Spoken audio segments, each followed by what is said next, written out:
ఒక ఊరిలో రామయ్య అనే రైతు తన భార్య లక్ష్మి, ఇద్దరు కుమార్తెలు స్వాతి, సాయిలతో కలిసి సంతోషంగా జీవించేవాడు.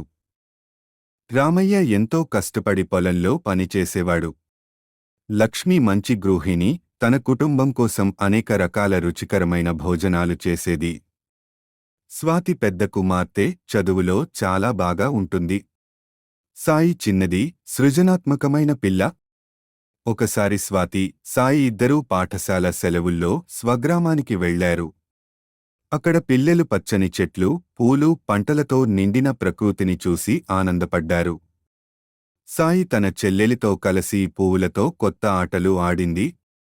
స్వాతి వృక్షాలను పట్టి పర్యావరణం గురించి తల్లి దగ్గర మరింత తెలుసుకుంది. ఒకరోజు రామయ్య వారి పొలం దగ్గర వారికి నీటి సమస్య ఎదురైంది. అప్పుడే స్వాతి తన పాఠశాలలో నేర్చుకున్న నీటి సంరక్షణ పద్ధతులను చెప్పింది.